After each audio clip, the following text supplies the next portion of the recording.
Hey everyone, welcome to the Real Estate 101 podcast. As always, I'm your host, Robert Leonard, and with me today, I have Connor Gross. Connor, welcome to the show. Thanks for having me on, man. You started out on a relatively traditional path of studying engineering, I believe it was, at a university in Boston. But in college, things changed a bit and you started down a different path. Before you started down the entrepreneurial path, did you plan on working a normal 9-to-5 career for most of your life? Or had you always had it in the back of your mind that you eventually wanted to get into entrepreneurship? So I did actually study entrepreneurship at college, was kind of like the main major that I went in with. And both of my parents are entrepreneurs. Like they've been either buying or starting businesses for over the past decade at this point. So it's always kind of like been a little bit a part of me. And I feel like, I'll be honest, growing up with parents who run their own business, I think even if the business is small, which, my parents run a small business, it's a huge competitive advantage just because you get to see like, oh, there are other options out there. Whereas I know a bunch of my friends and even people in their 30s and 40s typically don't realize that becomes an option until much later in their life. So I would definitely say I always knew I wanted to go into entrepreneurship and start my own thing. Now, I'll be honest, like the way to go and approach it was always a little like unclear to me. And I feel like even like after graduating college, despite having like an exit in college, like I got a job for 9 months because for me, it was really important to like have cash flow. And like, that's what everyone else was doing. And it took a good 9 months before I really figured out like, this job is awesome, but it's not for me. And ever since then, I've pretty much been all in drinking the Kool-Aid for entrepreneurship. What was your job after college? I worked at a Shopify app. It's called Privy. Basically, the school I went to, Northeastern up in Boston, we had this whole co-op program where it's like you get full 6-month internships where you can work for like any company you want. They give you like a whole database of companies, everywhere from Google to Apple to Airbnb and whatever you want. But I always found it was best just to cold email a bunch of companies that I wanted to work for. And so like my sophomore year, I got a really sick job at this startup company called Drift at the time. They were basically just growing an enterprise SaaS business. And I got to work with them on like sales, marketing, all that stuff.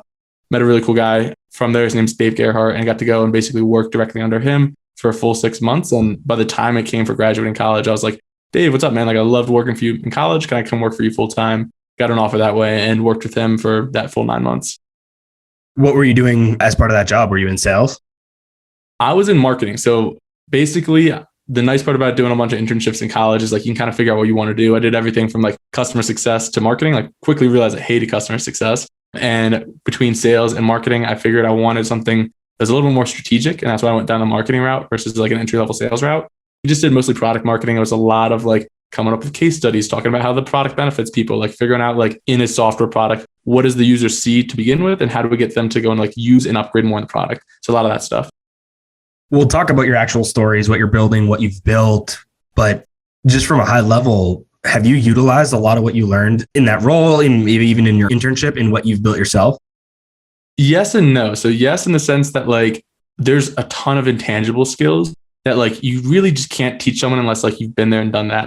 As examples, the reason I wanted to work for these guys specifically is because I know they're good when it comes to marketing. And so like I got my copywriting chops really like proofread and like got a ton of edits and revisions and all that stuff. So like now if I have to go out and write like a sales email or I have to go and like put together a deck to like story tell to a customer, I feel very confident in my ability to do that. No, from the standpoint that I don't own any software businesses today. And so there's a ton of really tactical stuff, everything from like webinars to product-led drip emails, things like that, that were really tactical in my day-to-day job that I don't really utilize that as much. But like a lot of the core fundamental stuff of copywriting, storytelling, things like that, that I went into the job trying to get out, I'm able to apply those to other areas in my life for sure. Back when you were in college, you had a successful business and a pretty interesting story about a phone wallet. Walk us through that story. Basically, I got to Northeastern my freshman year. And like I said, my parents are entrepreneurial. So I was just like, I want to start something in college. Like, I don't really care what it is. I could be selling anything from like billboard space ads or like water bottles, anything that runs the gamut. And that's just basically my direct view, which is why I called out those two products. But I ended up meeting up with one of my business partners earlier on in college, and he had the same thought process. He's like, I want to sell something. I was like, cool, me too. And we went around like a bunch of student fairs and stuff, things like that. We didn't really know what we wanted to sell or what we wanted to start a company out of. And the student fairs were giving out like the free pens, the free notebooks. And one of the things we noticed that they were giving out that we've never actually seen prior to college were like these stick on the back of your phone card holders. Basically, they would have like company logos on them, like a Lyft logo or like the local real estate company's logo on them. And what we noticed is like everyone was using them. Everyone would put them on because now this is like really the first time in your life after high school where like you have to carry around a credit card and you have to carry around a student ID and stuff like that. And what's crazy to us is like, we were friends with a bunch of these girls at the time, and like, they all have like $100 phone cases, and they're just slapping on this ugly thing on the back of their phone. And so we're like, what if we like made them slightly better designs and just try to sell those? And this is like when we were 18, so we had no idea what the hell we were doing. And so we were like, let's do that. So we found some manufacturers over in China. We went on Alibaba. We got a bunch of like quotes and stuff and found a supplier. We ordered like 2,000 of these things to our dorm room. And so like looking back on it, it was just like kind of a crazy experience because, we got to the point where we were making like 40,000 unit orders. But when we ordered 2,000 of them and had nowhere to store them, our roommates who were like helping us pick this stuff up from residence mail, they were like, what are you guys doing? And we were like, we're just going to try to sell these things. And so we went and tried to sell them all around campus. Like we didn't even think to go and sell them online at first. We were just like, who's willing to buy one of these things? And our friends being good friends, we're all like, yeah, like we'll support you guys. Like we'll definitely go on and like buy some. Turns out we don't have 2,000 friends. So after like 100 sales, we were like, all right, now what? And it basically came down to like, let's start a website. Oh, like no one's buying off our website. Okay, let's try Etsy. Oh, like we're getting a few sales off Etsy. Like, is there a bigger marketplace that we can sell on? And we finally got to Amazon. And so basically like the progression of sales from like when we started getting on Amazon to when we sold the business, where basically I think that first year we did just north of 30K. The second year we did about 150K. And this is, I think, I want to say like 2017 or something like that. So 150K. Then we did 850K. Then we did 1.2, and then we sold the business that year that we did 1.2. So yeah, overall, there's like a lot of like mini lessons and stories in there. Everything from like working for ourselves full time and like leaving school for 6 months. We get to like travel over to like China and Bali to like kind of like work on some stuff remotely and do some supply chain stuff. But overall, it was like a really good experience because we were able to have, this big exit right before we even graduated from college, and it kind of set us up nicely for post-grad. Had there been anybody making those cases yet? I mean, I'm looking at it now from this perspective, 2022, I see those cases everywhere. Mm-hmm. Were you guys like one of the first people to go and put them on Amazon, or were they kind of already on the marketplace? We were definitely early to Amazon, but I think what we did better than anyone else is we realized the technical keyword term that a lot of competitors will try to rank for is like stick-on card holder. That's basically like what the keyword is that gets a good amount of search traffic. There's this other keyword out there called phone pockets, which basically is just like a term that kids in college use. And we knew that it was a term because we were one of those kids in college. And so we put the word phone pocket a bunch in our description and our product headline and all that kind of stuff. And that got us really high in terms of Amazon ranking. So now if you go on Amazon, there's hundreds of competitors out there, but some of our old listings are still like the top 1 or 2 search results. Why didn't you leave school? I mean, it sounds like the business was doing well. Why didn't you just kind of go for it? I was having fun. Honestly, it's a question I've gotten a handful of times from other people in the past. There were times when we were considering it, but like I have hundreds of friends in college. Like I was in a fraternity, I was in a bunch of clubs. I loved the idea of just kind of like messing around, like having fun with my friends. Like for me at the time, and even still now today, like the goal isn't necessarily like, could we have built a $10 million business back in college? It was more like, could we go and build a business and still have fun with our friends on the weekends and not really like worry too much about school and things like that. So I think anyone who's like, yeah, you guys should have dropped out. Like, I bet we could have built a way bigger business. But the nice part is with Northeastern, like I said earlier, they have these co-op programs. So it's like 6 months full-time internships for yourself. We were actually able to convince the school to let us work full-time on the business for 6 months. That's kind of the year that we went from like 150 to 850 in sales. So we could tell that it worked when we were going full-time. And then, after that, we were just like, all right, let's just go back to classes and like let this thing run outside. And it did on autopilot for the most part. What were you doing during those 6 months that you were able to work on it full time? Like, what did you do that really moved the needle from 150 to 850? The number one thing was just launch just like a ton more products. Like our product catalog went from like 10 to 80. And so we launched a ton more, which took up a ton of real estate on Amazon's pages. It was that was probably the biggest needle mover from a sales standpoint. From an operational logistics standpoint, we got to the point where we redid our entire supply chain.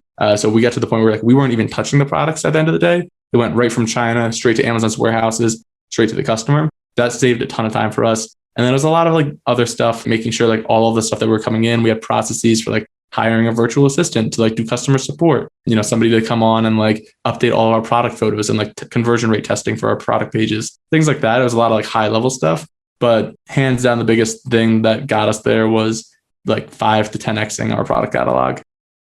When you went back to school, I've heard some stories that entrepreneurs have the Shopify kind of ding noise or jingle that goes off on their phone. And, were you sitting in class and just looking at your phone and just seeing the sales roll in?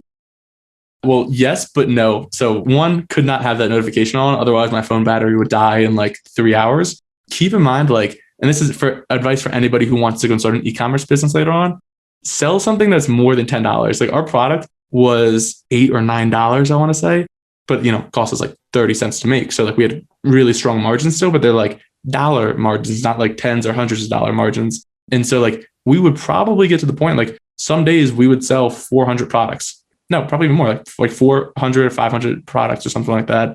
And so if I had the thing open up throughout the day, it's just bing, bing, bing, right? So instead it would be a lot more of like, I would open up my Amazon seller app, and based on the time of the day, I would have roughly a good idea in terms of like where we're going to go and end up with for sales for the day. So like if I knew that we sold 200 by noon, I knew that it was pretty reasonable that we are going to go and get to like 350 sales by the end of the day. But definitely for anyone listening to this right now, like please sell something more expensive. There's money to be made, sure. Like I'm an example of that, but there's much easier ways for money to be made for sure.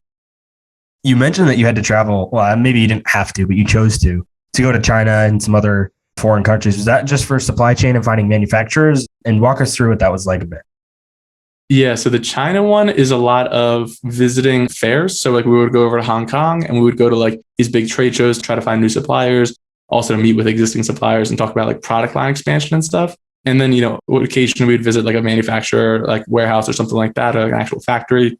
What you'll notice when you work with Chinese manufacturers is when you show up in person, it totally changes their opinion of you. It changes like their opinion of like the business relationship, and they're willing to kind of like bend over backwards and like give you way better like terms in terms of like paying for things and all that stuff. I don't know why. I don't really know if it's like a cultural thing, but like everyone I've talked to, sources from China, says that like when you show up, your business with them, even if you were working for them for like 3 years prior, it'll dramatically change. So that was a really big one. And then the other one that like, it took a lot of convincing for the school to like let us go on this co-op for ourselves for 6 months full time. So you'd probably not be super surprised when we emailed our advisor being like, hey, listen, like these last 2 months out of the 6-month co-op, we're going to go over to Bali and we're going to go work from Bali for the next 2 months. And he was like, what? And we were like, but like our sales have been growing. Like we're like clearly doing work. And he's like, all right, fine. But like you have to keep the same meeting time. There would literally be times when like, I want to say it was like 3 p.m. Eastern Standard Time. They're like, we'd have to wake up in Bali at like 3 a.m. because our advisor was like, no, like we have to still meet at 3 p.m. We're like, I think you're just doing this to mess with us, but like, that's fine as long as we're over here for like the next 2 months. So we don't really care. Were you in Bali for just kind of to work and live there, or were you getting supplies there? Oh no, purely lifestyle based. Yeah, it was just like, hey, look, this could be kind of cool to like work over here. And keep in mind, this is after we fixed our whole supply chain. So like prior to this point, we would be getting in like monthly shipments of tens of thousands of units, have to like sort them out, like pick, pack, repackage, deliver to Amazon, things like that. Now we're like, oh, like we kind of run a location independent business now. Like, let's go and do this over in Indonesia. And that was kind of like the plan there.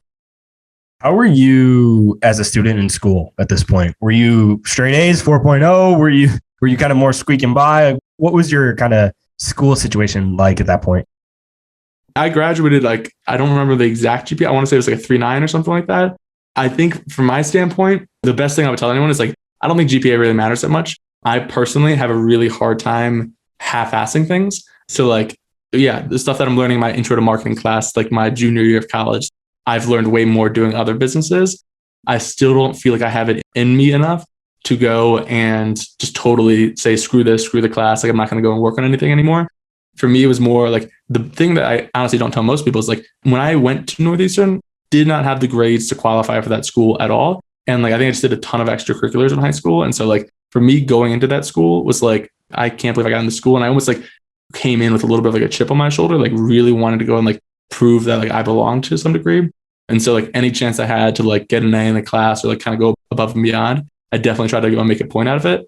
But going back to the original question, yeah, my motivation definitely waned a ton as the business picked up because I would get into situations where like I would get an argument with teachers. They'll go on for 2 lessons about how like print media is really important in marketing. And I would just raise my hand and be like, hey, there's way better ways to do it. And like, I'll be honest, like, I think you're wasting a lot of people in this class's time by like teaching them this stuff. And this guy will be like 70 years old. He's like, came from the industry back in like the 70s. And he's like, absolutely not. Like, this is the way business is done for small businesses. And I was like, have you set up a Facebook page? And like, have you ever tried to go and run any kind of like digital ads? And like, I say this now, that sounds super condescending and like kind of like a jerk. I wouldn't try to be a jerk. I would just really like push a lot of my professors to be like, hey, I know you guys are really good at teaching. This is your job. I think it would be much more valuable if you taught students skills that they could actually go and use on a day-to-day basis. What you explained is exactly what I was thinking. Is like, how do you sit in a marketing class, like you said, where they're teaching one thing that you're literally implementing in the real world in a real business is actually working. And I kind of had a similar experience in my finance, my MBA. Like these teachers were teaching these very academic financial investing concepts. And I'm like about pricing models specifically. And I'm like, that's just not how it works when you invest. Like you cannot just run a model and say that something is worth this. And then it's just not how it works. In theory, what you're saying makes a lot of sense, but in practice, that's not true. And the best way to go and communicate that with them, because if you start telling them they're wrong, then they'll just grade your test harder and they'll just like make your life worse. The best way to do it is honestly just take their theoretical thing that they're talking about and be like, cool, can you go and provide an example of how people are doing that in the world today? And oftentimes, what I noticed for most of my classes, they'll be like, yeah, Sears is like running their pricing models this way. I'm like, Sears is almost out of business, dude. Like they'll say examples of like a case study around like GE. And I was like, honestly, GE has not been like had a really profitable, like groundbreaking quarter since like the early 2000s. So typically that's the easiest way to go and communicate back and forth with them is be like, just give us more up-to-date examples. Like 90% of the kids that are leaving your class today are going to probably go and work for a consulting firm or, big tech company or something like that. They're not going to be working for like one of these like P&Gs or Unilevers or something like that. So like, how can they go and apply this to their own real world scenario? But yeah, it definitely gets a little bit frustrating towards the end. I will say like, I still find college valuable from two standpoints. One, like what we talked about earlier, socially, I find that like, it's definitely still worth it to like have fun and like go make friends. And like that's was really cool for me. And the second thing is from an insurance policy standpoint. So like, okay, all my businesses go to zero tomorrow. I have this piece of paper that says like I'm qualified for something and I won't have too much of an issue finding a job after that. And maybe this is coming from a point of arrogance, but I do think that like college provides a good insurance policy and a good social program. When it comes to learning the actual skills that you need to go and like perform well, either in a job or a career, I think it falls short pretty aggressively. Tell us a bit about the sale of the business. How did that come about? What was that like? Yeah. So basically the sale of the business was like, our goal is going to their senior year of college. We were like, what do we want to do with this thing? And from our standpoint, it was like, well, we could go and like turn down the retail route and like try to get the Facebook ads, work on our own website again. Cause like, remember at this point, we were just really selling on Amazon. We were like a one-trick pony on Amazon. We're like, we could go and spend, we graduate from school, we do all that. And then we just spend like the next 2 to 3 years building out this thing, building out a retail division, creating an actual brand, not just a product that people find on Amazon. And we could do that. And we kind of like both looked at each other. Like I think we were drinking at a bar when we were talking about this. And we're just like, we don't want to do that. I was like, do you want to do that? Because I certainly don't want to do that. He's like, absolutely not. And so we were like, all right, well, let's just see if someone wants to buy this then. Because like, I don't want to shut it down. If anything, we have a cash flow, but like, could also be nice to like graduate from college and like have a nice win under our belt or something. So we decided to go and list it on one of these marketplaces. I want to say it was Empire Flippers is who we used. And so we listed it. And it was like 8 months of like a lot of nothing. And we're like, oh, I guess we don't have that much of a sellable business. And so we would take every month or two, we would take a call with like UPenn Wharton kids being like, I want to start a D2C business and like, maybe I'll buy yours. And I'm like, all right, maybe like if you guys want to. But then like, they couldn't get the funding. And like, there would be like other people who like are strategic buyers and like run a portfolio of e-commerce brands. And like, they would just kind of come around, like tire kick for a little bit, like get on a call. And so by the end of the 8 months, I was just like, honestly, this doesn't really totally seem to be worth it. I was like, maybe we do this after school. It sounds like we can't really sell it. And like, I don't really know what the next best option is. And like, keep in mind, a lot of the businesses on autopilot at this point. So like sales are still going up. We grew 50% versus like 800% the year before. And so it got to the point like, all right, maybe like we just won't do this. And so that conversation happened like the beginning of December of 2019, a couple months pre-pandemic, whatever. And then on Christmas morning, we get a calendar invite for the day after Christmas for another buyer call. And I was like, I don't really know if I want to do this, whatever like that. So anyway, like I went out drinking like Christmas night, whatever like that with my friends and family. And I was like super hungover on December 26th. Like my partner Gio texted me, it's like, yeah, we have this buyer call at like 10 a.m. It's like 9:46. And I'm like struggling to get out of bed or whatever. I was like, it's just gonna be another tire kicker, like whatever. And I get on the call and she's like, the buyer's on the call too. She's like, hey, like, thanks for taking the call. I bought your product 3 times before. This is the exact type of business that I want to purchase. Like, let's do this thing. And this is like 5 minutes into the call. And I'm like, okay. I was like, this is like me like thinking like to skip this call. It's like, okay, maybe we go and do this. She hangs up the call. We talk to the broker. We're like, okay, like what's the deal? Like, we've had some tire kickers in the past. Like, do you think she's actually serious? And he's like, yeah, like, she sounded like really serious. I was like, that's what I thought too. And like on the call, the broker's like, yo, she just wired the rest of the money for this sale. And I was like, what? I was like 15 minutes afterwards. Because like we were on the call for like an extra 10 or 15 minutes afterwards. And I was like, okay. So we reached back out to her. We're like, hey, it's December 26th. I'm guessing you're doing this for like a tax benefit, right? A little like write off for like this big purchase before the end of the year. But like, could we just have the sales date close on January 1st so we don't pay taxes until the following year? She's like, yeah, I don't care. And I was like, okay, cool. And like my business partner like came from like an investment banking background. He's like, this isn't normal. He's like, this is not how transactions go down. And it's crazy. Like we went through the diligence process. We went through like the migration process of like, here's the trademark, here's the logins, here's the software, here's like the credentials. I want to say money hit the bank account like February 15th. And like anyone listening to this right now who's like ever sold a business or bought a business, like just should know that's not how things normally turn around. It just was for us. I don't have a better answer than that. So like this is February 15th, spring semester of our senior year. We got money in the bank. And then I want to say like a week later, we went to Cancun for spring break. And then the following week, COVID happened. And we're like, that was like a very weird like sequence of times. But like the transition of like our VAs, our trademarks, our logins and all that stuff was like weirdly simple, which is nice. How has the business done with COVID? The things I know is it looks like they've had some stock issues.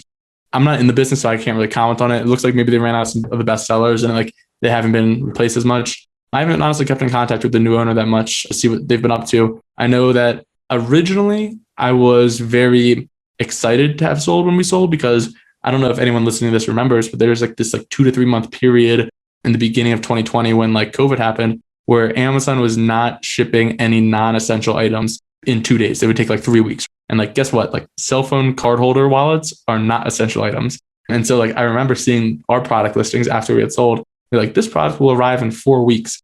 And I was like, who is buying a phone wallet that's going to take a month to deliver anyway when everyone's stuck in a house? So I was like, I got to imagine that a lot of sales dropped.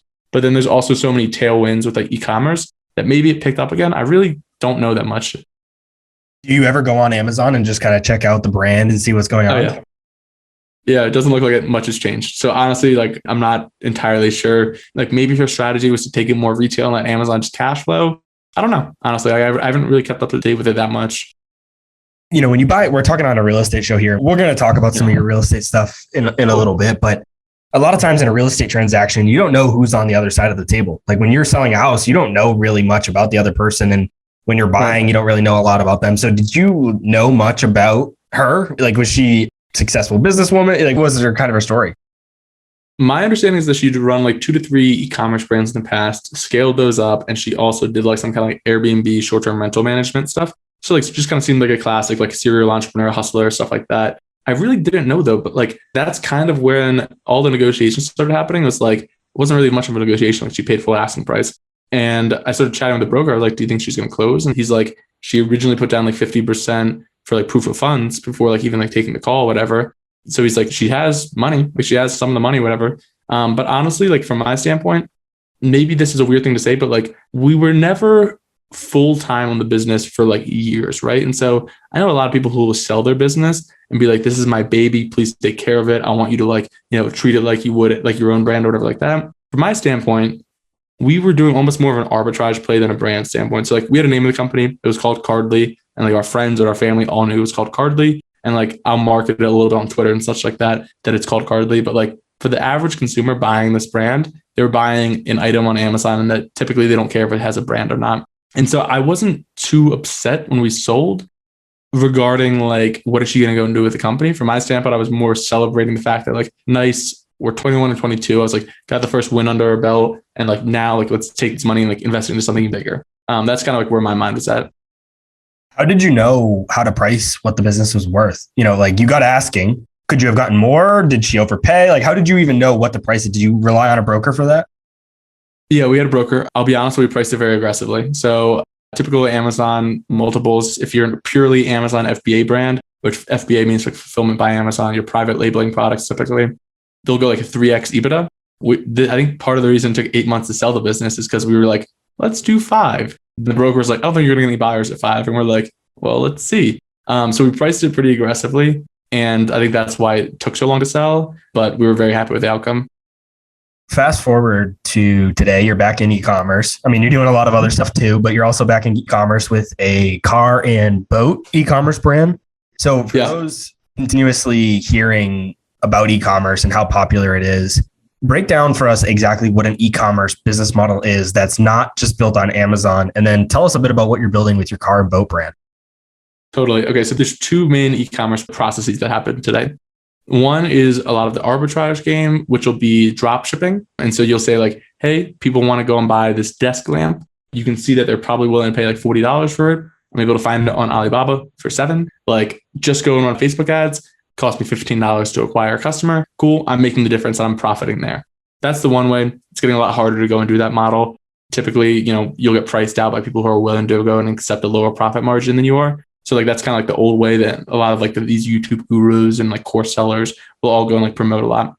The way that we see a lot more these days is a lot more of a private label branded approach. So private label branded, basically private label, fancy way of just saying like you have a brand. So like if I'm selling Hydro Flask private label because I'm buying a Hydro Flask and not just buying a thermos. So that way, in my opinion, is the much better long-term way to go and scale these kind of things. However, it becomes super cash constraining. And so what you'll notice with the drop shipping model is like a customer goes on, they buy your lamp for $40. Cool. Now you go and send $7 to your factory over in China and you make the difference, right? You're getting paid and then you're paying. So you have a really good cash conversion cycle. With private label and like building a brand and like creating like a Hydro Flask route, it's very cash constraining. So like if you don't have a lot of cash, it's very tough to go and become like a really big e-commerce brand, because what you essentially have to go and keep on doing over and over again is let me go and buy 1,000 water bottles. Cool. I just spent $10,000 for these 1,000 water bottles. Now let me go and sell them. And you're getting the money back one by one by one by one. And by the time you're about like 50% selling through all those water bottles,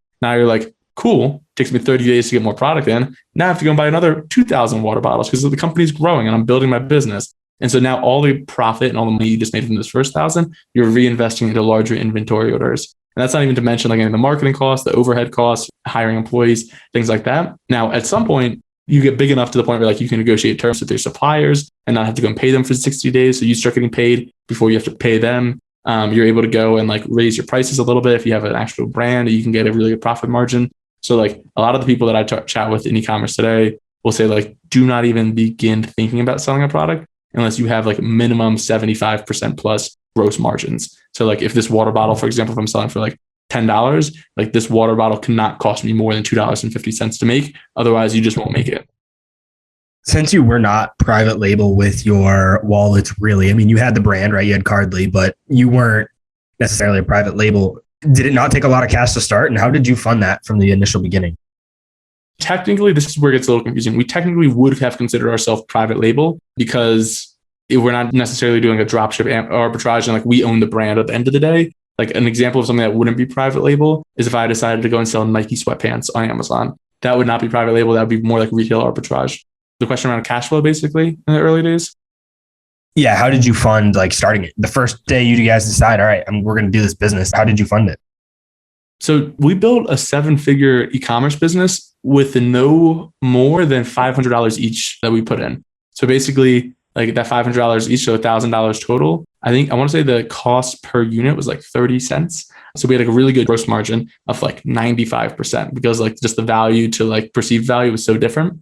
And so we put in about $1,000 and yeah, we basically just didn't take a paycheck for the first like 2.5 years of the business because every dollar that we had coming back into the bank account was going out to place bigger and bigger inventory orders. And I will say logistically a nightmare. Like it was so difficult to manage that cash flow. Like that's why nowadays you'll see a lot of e-commerce brands, if they're private labeling, almost none of them can survive without a line of credit from a bank. So most of the time now you'll see a lot of people going to a bank and being like, hey, listen, we sell $5 million a year, but I need like this $250,000 to like float my next inventory order. Because like if we liquidate all the inventory now, we're set, but then we're out of stock for the next 90 days. So a lot of people rely on like line of credits from banks. Hey everyone, Clay Fink here, host of the Millennial Investing Podcast. Today, I wanted to tell you guys about this exciting new investment tool called Titan. Titan is an investment platform that was made for everyday investors that want their money actively managed by a team of experienced analysts. With how hectic life can get at times, why not outsource your investments to the experts? They offer 3 equity portfolios and America's very first actively managed crypto portfolio. Since launching each portfolio, Titan has outperformed the benchmark in 3 of their 4 portfolios on an after-fee basis. They aim to grow your investments by 15% annually, And at this rate of growth, this implies your money doubling every 5 years. My favorite fund is their flagship fund, which invests in the highest quality large cap growth stocks in the US. Join the smarter way to invest with Titan. All it takes is $100 to get started. Right now, if you sign up through our link, titan.com/TIP, you'll get your first 3 months of investment management for 0 fees. That's titan.com/TIP for 0 fees. Tell us a bit about what you're building now, the e-commerce brand with car and boats. I kind of have I get very bored very easily, basically, I'll put it this way. And after we sold the business, I was like, I'm not doing anything for like the next year, and I have to take this cash and I'm going to, travel a little bit more, whatever. And then COVID happened, of course. So I was like, I'm just sitting in a house all day and I'm crazy bored. I was like, what if we started another business? And so I found one of my buddies, Nick, who's super into cars, was like, hey, I got this like car portrait from like my friend the other day. Like it was like one of a really cool thing. He has like a BMW E30 that he loves. And he's like, maybe we can go and like sell this, like make it a little bit more commercial. I was like, cool, I'm done. I'll like jump on whatever. Basically, we've just been like selling like either custom or pre-made artwork for like cars, boats, all that kind of stuff lately. Motorcycles too have been like a really popular fan base. And we've just basically been like scaling up this business to the point now where like we have a really big enthusiast customer base that like loves the product and like loves displaying and like the core and all that kind of stuff. And it's like definitely a very fun one to write about in terms of like getting PR. So it's called Respoke Collection. And we basically do either like custom made prints of like your car, boat, motorcycle. You have people coming in like who are like truck drivers being like, can you do my semi truck? We're like, yeah, I guess. And so we'll do a lot of stuff like that. And then we'll also do like pre-made artwork of like Mustang prints, Teslas, BMWs, Ferraris, all that stuff. How are you actually getting these printed? Technically, we do some drop shipping actually, because what we'll go and do is, since it's a custom print, we can't necessarily keep stock of it. So we'll go and have a designer in-house go and like create their design, whether it's the motorcycle or whatever. And then we'll use a 3PL and logistics company, third-party logistics is what it is. And they'll basically go and print, pack, and manufacture all of the stuff for us and ship it out to the customer. So we really just handle like, we do like the customer service, the marketing, the sales, whatever. Then they handle all the manufacturing for us, which is really nice. Have you had any issues with trademarks and things like that for selling portraits of cars like that already have brands? Not necessarily. Something we thought about in the early days. I think the big thing, because we've chatted with some of these guys, like we've chatted like the BMW guys in the past, and because we created the graphic design, I think it technically falls under another class of artist interpretation. But if we specifically say buy this BMW artwork, which we do, then we can get in trouble. However, we've talked to their team a bunch of times and they're like, honestly, as long as you're not selling like really crappy stuff, like we don't care what you do. Because if anything, like us running Facebook ads on BMW products is better for their brand.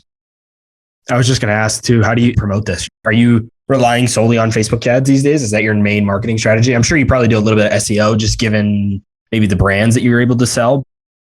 We'll do some Facebook ads specifically around the holidays. A lot of the sales have honestly been really good partnerships that we formed. So like we've partnered with companies like Haggerty, which is the largest car insurance company out there. We've partnered with like Road and Track. We've partnered with Car and Driver. We've partnered with like BMW Blog, like a bunch of these guys who like do a lot to like push our products. And then like, we'll either work with them on the affiliate model or like it benefits them to go and like promote it to their customers because we give them discounts for their customer base. So it's a lot of like partnerships, which have been really nice. How did you get into those partnerships with those people? Some of the, like the bigger companies. So many cold emails. Honestly, like that's been the playbook. Like I will go on and I will just like pull together like off Upwork or Fiverr, like a list of like 500, 1,000 emails of like the biggest publicists. And then I'll literally just email them like, once a week until I get an answer or like a block or something like that. And it's a lot of like, your customer base wants this, we do that. Do you think that there's an opportunity to work together? We're happy to pay. And most of the time, as long as we come in with like a really cool story and like allow them to do some photography and like own the story a little bit, they're totally cool with it. I've noticed that like one of the best ways to go and get PR, whether it's for yourself or for your brand, is make the email subject line when you're emailing these people the idea for like the content piece that they can create, and they love it because it makes their job really easy. And that kind of like sparks that idea of like, oh, that could be a cool idea. Like all over 2020, a lot of the outreach that I was doing would say things like, what would it say? It would say like, here's what car enthusiasts are doing when they can't drive their car during a pandemic or something like that. I think I wordsmithed it a little bit, but it was something like that. And like the open rate was super high, but the response rate was like, oh, it's actually really cool. Like we'll definitely promote it. How are you keeping your emails when you're sending so many from going to spam? You use an app called Lemwarm, Lemwarm.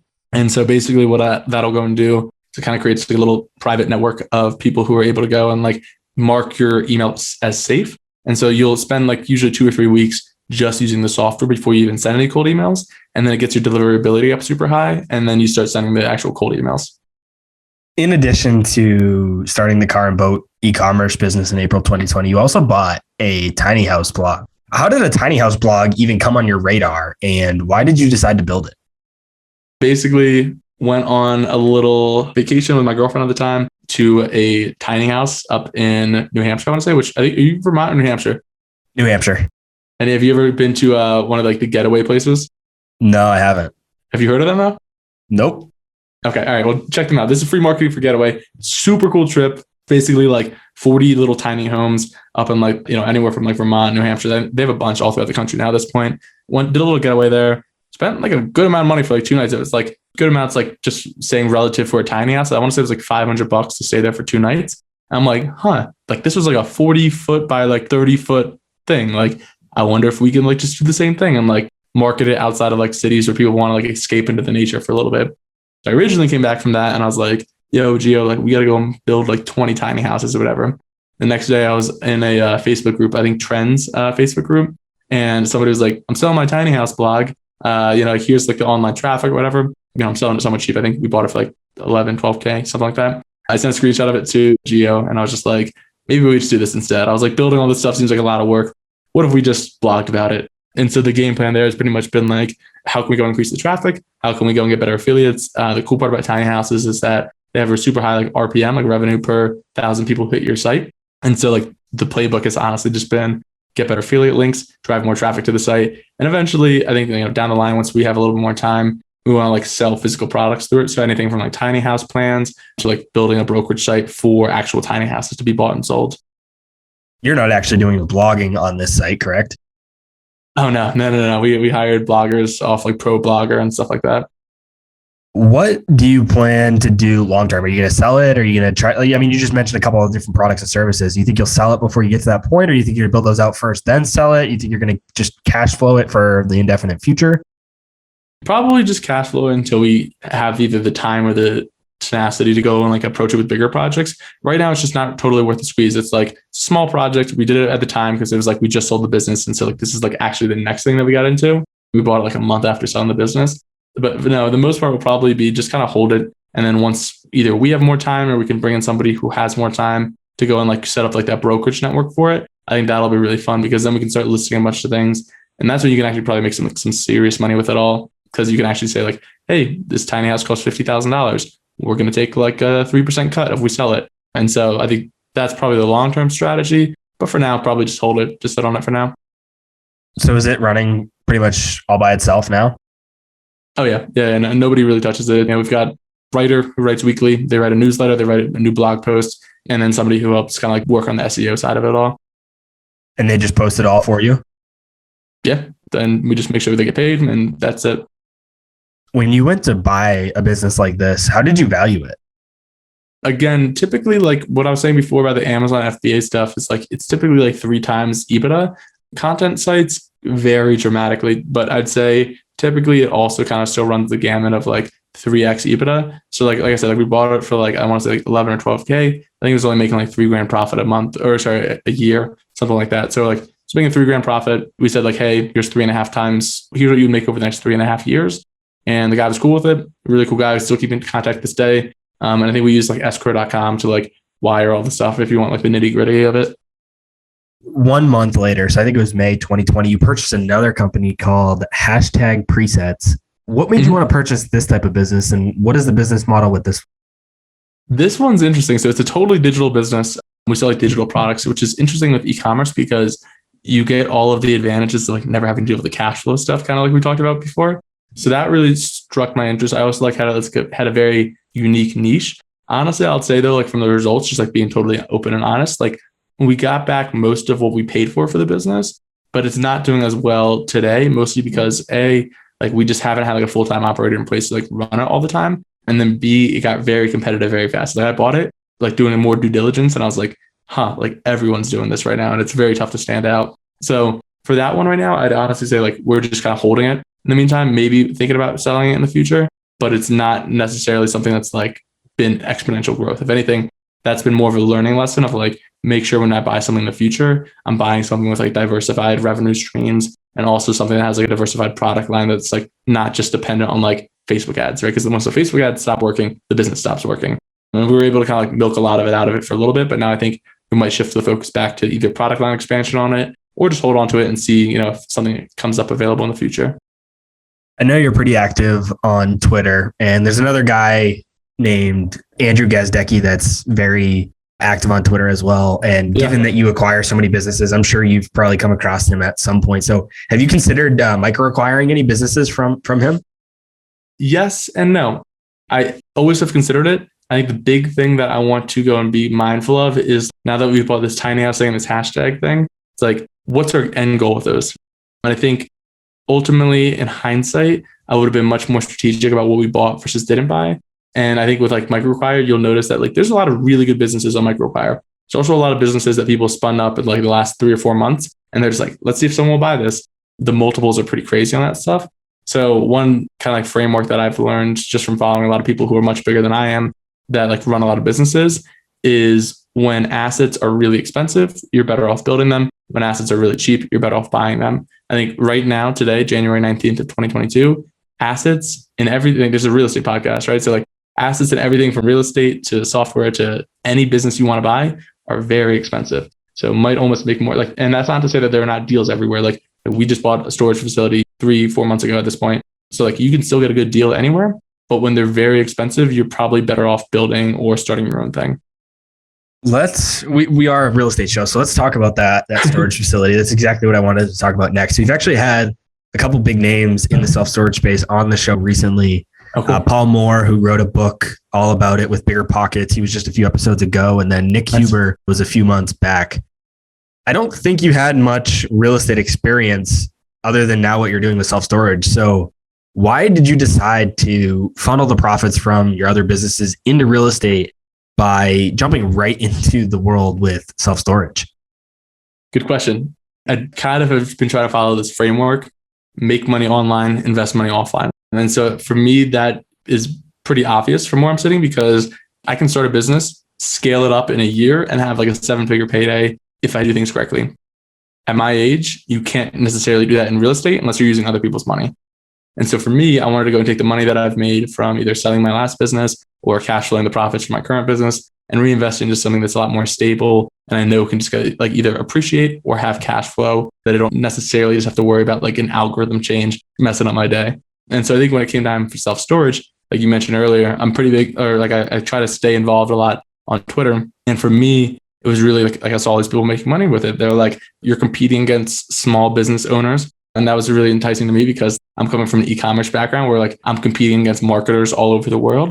Now with the storage facility we have in Dallas, I'm competing against 5 people in a 5-mile radius and they're all above the age of 60. And so like for me, I'm like, cool, I've been playing that game every single day of the week.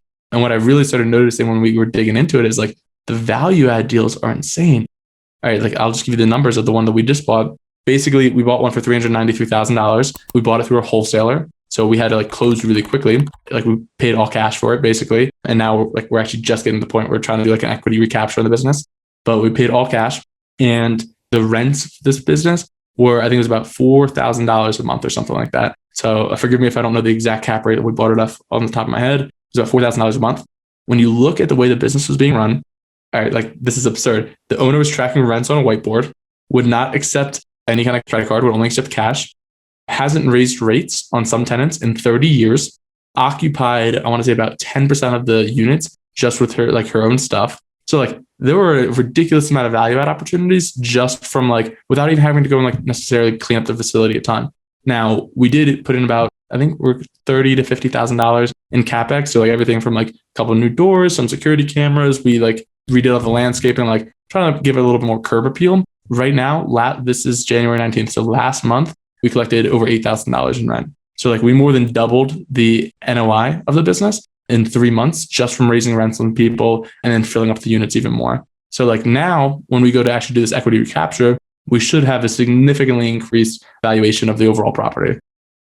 Yeah, I mean, if you bought it for $400,000, say, I know it's $393, but let's just say $400,000, and you've doubled the NOI, assuming the cap rate holds steady, which it probably has in a relatively short period of time, you just doubled the value by doubling the NOI. And my thought, honestly, and maybe I'm wrong about this because you'll have people listening to this podcast who know way more about real estate than I do. I'm thinking the cap rate's going to go down as well too, only because everything that I'm seeing on market from a cap rate standpoint, and this is crazy with self-storage, is like a 6 cap, which sounds ridiculous. Even if you're in some of these tertiary markets, they're like really, really low. I think we bought it, whatever the math comes out to, I think roughly, let's call it, I want to say we bought it like a 14 cap, something ridiculously high like that. And I think it's because the wholesaler knew that he still got like a good chunk of change off just flipping it. But yeah, I'm pretty happy with the outcome of it. And now from my mindset, I'm like, there's a lot more of these out there in the US. And I say this sparingly because I know that like when more and more people get into self-storage, eventually more people are going to start building stuff. And then eventually you're not able to charge as much. But yeah, there's a lot of opportunities out there who just bought this stuff for retirement. They don't care about making the most money out of it. And there's a lot of value to be created.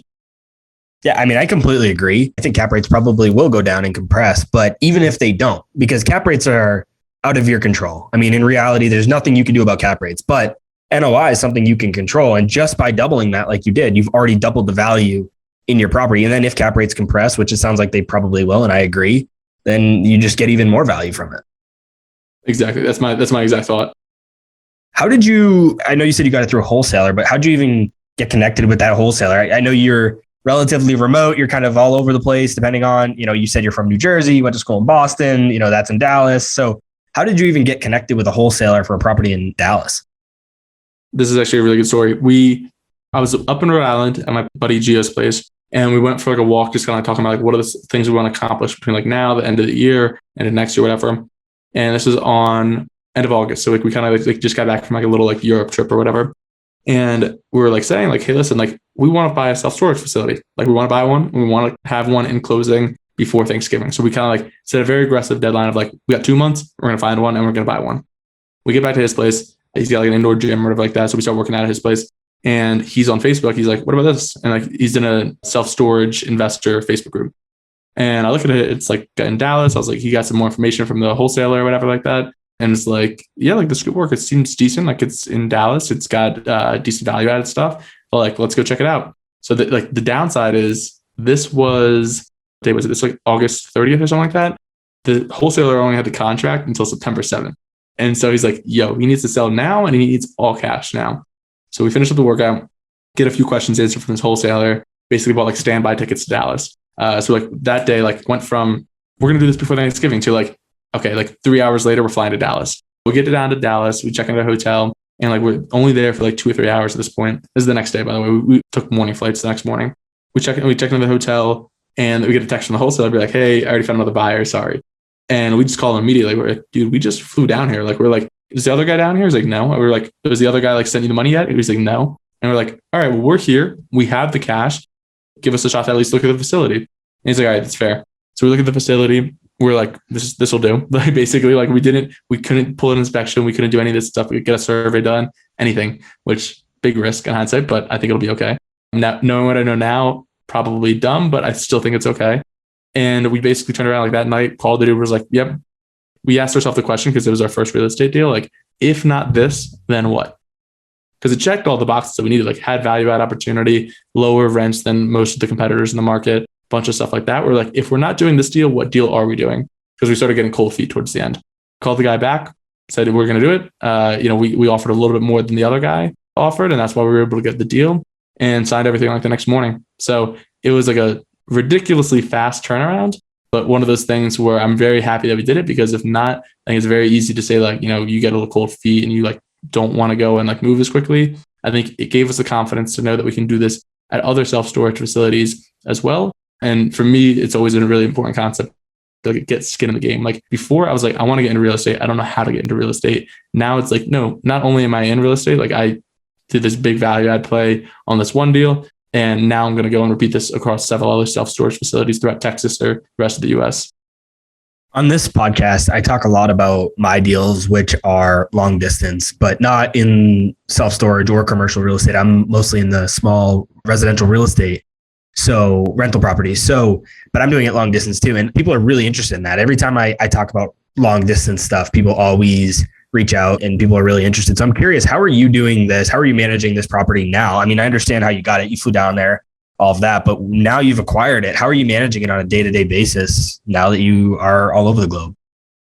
It's honestly not as bad as you would think. So we've got a call center set up. The software that we use their call center, and they basically will go and like book rentals for us. Like, I'm down in Mexico right now. Literally, no exaggeration, was sitting on a beach last Friday. Today is Wednesday, and get 3 emails on my phone that our call center booked 3 units for us. And I was like, this is the coolest feeling in the world. I was like, I did nothing, and we just filled up 3 units that were open at the facility. So the call center handles a lot of like the customer inquiries and things like that. We've got a part-time property manager who will go through 1 to 2 times a week for a couple hours, help clean out units, help sweep the facility, things like that. That's honestly most of it. We'll do a lot of the marketing by ourselves on our computer just because we don't need to be there in person. But mostly like it's having a property manager who's available on site, not full-time, just like part-time, and then also a call center to handle most of the customer questions. Did the property manager come with the property, or did you have to find them yourself? She came with the property, which I've heard a lot of like, be careful with this kind of stuff in the past, just because like they might have like bad habits from the previous owner, but she's worked out really well for us so far. You publicly post about your goals on your website, and the first one you have listed down is to own $5 million worth of real estate in 2022. Part of the activities that you have listed to get to that goal is to make 125 offers and 2,500 cold calls. I did a little math, and that's just about 10 and a half offers a month and 7.5 cold calls per day, every single day for the entire year. How did you come up with these goals, and how are you actually implementing them on top of all the activities that you've listed to hit all your other goals and the things you're doing with your other businesses? All right, probably not the answer you want to hear, but the best answer is I made it up in terms of like, how did I come up with the $5 million number? Just thought it sounded like a cool number. And it was partially, it sounds like a cool number. It's also partially, I don't know if I can get much bigger than this without requiring a bunch of other people's money. And right now the goal is to like, aside from debt and using banks and stuff like that, I think I can reasonably get to 5 million without like having no money to buy food and calling my uncle and, all this stuff. So that was mostly where the inspiration for the 5 million came from. In terms of the activities, it's a lot of outsourcing stuff. Like it's a lot of like bringing in people to be like, hey, do you want to go and like get experience in real estate? Like I'll pay you if you get a lead, or like I'll pay you for your time or whatever like that. And so reinvesting a lot of the profits that we're making from the storage facility that we have right now into acquisition and like deal finding and stuff like that. So like running Google ads, calling people, things like that. So yeah, I'd say it's honestly like, I think most people make the mistake of either not setting goals or they set a goal and they don't know what it takes to get to that goal. I wanted to be very realistic about like, cool, if this is my goal, then I need to go and do these activities. Because I think at some point, real estate just becomes a numbers game. You just have to go and do enough outbound reaches, underwrite enough things, make enough offers. And then eventually someone's tired, someone doesn't want to run their business anymore. They're going to say yes. And so for me, what I always tend to find is like, I'll do like monthly reflections of like, cool, am I trending towards where I want to be with my goals? And if the answer is no, then I say, okay, well, what have I done to get me there? And it's kind of like what you and I were talking about with the fitness stuff before. It's like, everyone knows how to get in shape, right? You eat better, you work out more, you maybe eat a little bit less if you want to lose some weight. But like the fact of the matter is, if it hits January 31st and I'm like, I don't have a 6-pack yet. And I'm like, well, what did I do? Well, I didn't go to the gym at all. And I ate and went out and drank with my friends every night. It's like, that makes sense, right? So like what I don't want to run into is a situation where it's December 31st of 2022. And I'm like, well, I don't own any more real estate. Why did that not happen? Oh, Connor, like I didn't make any phone calls, or I didn't make any offers. And so that's what I'm going to try to change. And we're tracking some of that with like HubSpot CRM and things like that.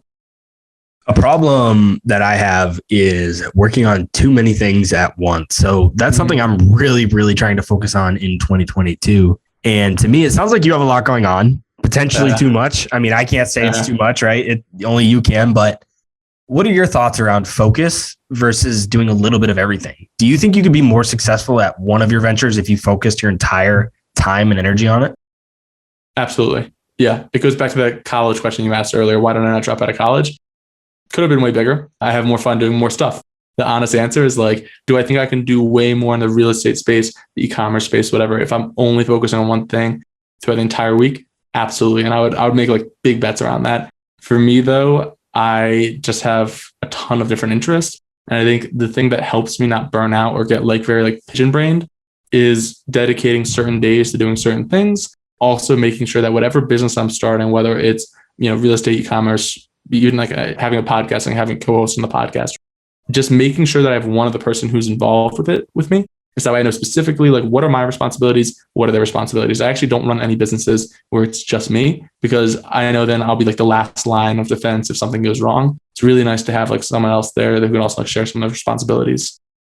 What has been the most influential book in your life? Books that I've actually started and finished entirely. Two that I really like, especially from an e-commerce standpoint. One is .com Secrets by Russell Brunson. Really good, explains this whole concept around value ladders and like how to go and like psychologically like influence people. And the other one is one I actually just finished up this year, and it's actually like a pretty trendy book now. So you might have already heard the name or someone else mentioned it, but $100 Million Offers. That one's really good too. And one I just finished that's also trendy this year is The Navalmanac. I get very skeptical referring books that I say I liked, kind of seem like an ego boost, whatever, but like I didn't actually finish. All three of those books I could not put down. I read cover to cover, and they were all like super great in terms of like reframing like some mental models that I had in my own head. I've read .com Secrets and I enjoyed it.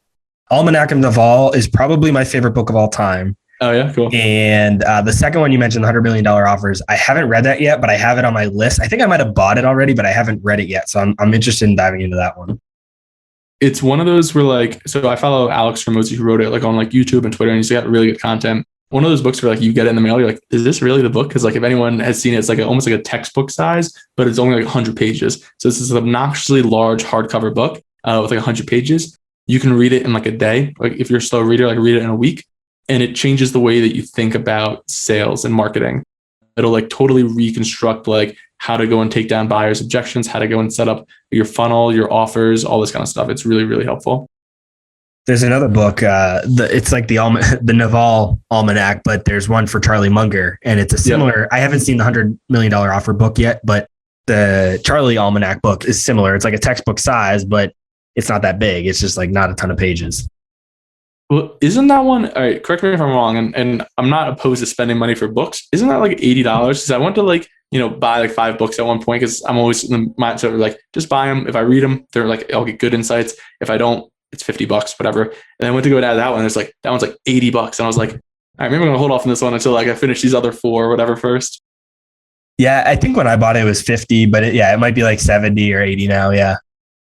But definitely like taking Charlie Munger's advice for $70. Yeah, 100% worth it. Just like when you benchmark it compared to a bunch of other like $8 and $9 books, you're like, wow, like $50 or a book, like a little expensive. But yeah, I got to read that one too. I know we just chatted on your podcast with me as a guest not long ago, which I'll put a link to that episode in the show notes for anyone that's interested in checking it out. But I like to wrap up the show by turning the tables and letting the guest ask me a question. So Connor, to wrap up, what question do you have for me? Honestly, the one thing that you just said, where like in 2022, you're focusing a lot more on 1, maybe 2 things instead of doing all this other stuff. Because like what was interesting about our call on our podcast a while ago was like you're doing this podcast stuff, you're doing RV rentals, you're doing the single family rentals, like long-term rentals, or sorry, long distance rentals. Like what's your new focus for 2022? What are you trying to like make your thing in 2022? I don't know yet. That's the problem. Okay. The thing I know is that I'm focusing. Like my focus right now is to focus. I don't know what I'm going to actually be focusing on. It's very meta. Honestly, I'm still trying to decide, like it's thankfully, what you say, January 19th. So thankfully we're not too far into the year yet. I'm hoping by like the end of the month, maybe I'll know. I mean, even in just 19 days, I've gone back and forth probably 100 times on like what exactly it is that I really want to focus on. A lot of the stuff that I do, the podcast, the rentals, the RV stuff, like a lot of it is pretty streamlined. Not to say that it doesn't take, some of my time, because it does, but it's pretty streamlined. It doesn't take a ton of time. So I just need to find that one thing that I want to focus on. And it's kind of an interesting dynamic of, do I want to only do something that I can make money on, or do I want to kind of focus on a hobby? Like I've wanted to know how to code for probably a decade now. I'm turning 27 next week. So literally probably since I was 17 or 18, I've wanted to know how to code, and I've just never taken the time. So I'm like wondering like, should that be one of the things that I just kind of dive into now? I probably won't make any money from it, but is it a hobby that I just want to learn? Yeah. So I don't know yet. We'll see. The only thing I know that I'm focusing on is trying to focus. There is a really good interview with Tim Ferriss, and I think it's Derek Silvers, and I think that's a really good one. That might be saying his name wrong, but basically Derek had some quote throughout the podcast that was like specifically around focus, where he's like some story around like there was this cow in a barn, and for anyone listening to this, just listen to this podcast episode afterwards, because I'm going to do a terrible job explaining the story. But there's this cow in the barn. On the right side of the cow, he had water. On the left-hand side, he had hay, right? So like, and he had enough. It was an infinite supply that he could drink as much as he wanted to, and he could go and eat as much as he wanted to and become like a really fat cow and just like live his life that way.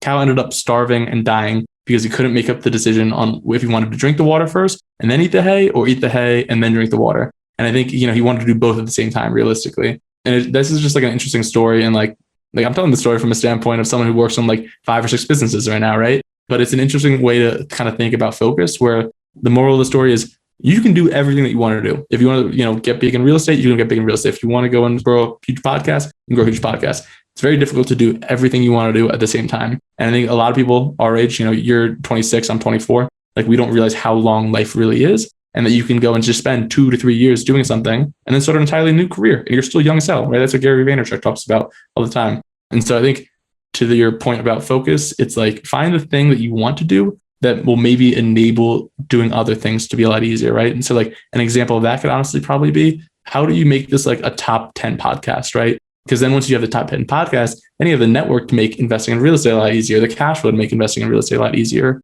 So just kind of like thinking through stuff like that. I always found that to be like a really helpful story. Yeah, I would definitely be that cow in that story for sure. And yeah, when I was prepping for this interview, I was thinking about Gary Vee when I was looking at this focus. I'm like, Gary talks about how he juggles, like he's only happy if he juggles 7, 8 balls at once. And he's like, listen, right, I'm going to drop 1 or 2 of these balls and they're going to smash on the ground, but I'm having fun doing 7 or 8 balls at once. And I was just thinking of you doing a very similar model. Yeah. For me, it's all about like, honestly, entrepreneurship is 1,000 times harder than having a job. Anyone who says quit your job and start your business, like I think it's a horrible advice to anybody who has a job, because you don't realize that like this entrepreneurship game, it never turns off. It's not 5 p.m. Eastern Standard Time and I'm closed on the laptop. Like this is always going. And so I think anybody who has the advice of like, just go and start your business is lying to themselves. And so for me, the only way that I think I can really have fun throughout all of it is to like satisfy my curiosity and like start a bunch of stuff. Even if some of the stuff like I talked about, like the hashtag preset thing that we bought isn't doing that well, I'm going to have some strikeouts, right? Like it's not always going to be pretty, but with enough at bats, you'll eventually find the stuff that you find that really enjoy doing, and also the stuff that can make you a lot of money, which is cool. Connor, for people who have enjoyed this episode, want to connect with you, I know you're big on Twitter, so tell us your Twitter handle and everywhere that people can find you. Yeah, honestly, the best 2 spots where I put out the most content is Twitter at C_GRO. And then my own podcast. If you want to go check out Robert's episode 2, it's called the Next Generation Podcast. You can download it anywhere that you listen to podcasts. I'll put a link to Connor's Twitter and my podcast episode and just his general podcast feed in the show notes below for anybody that's interested. I'll put a link to the books that we talked about as well for anybody that's interested in checking those out. Connor, thanks so much for joining me. Yeah, man. Thanks for having me on. Thanks for watching. Make sure to subscribe and hit that notification bell so you don't miss out on our next podcast episode and new investing resources. What are your takeaways and thoughts about this discussion? Let us know in the comments section below.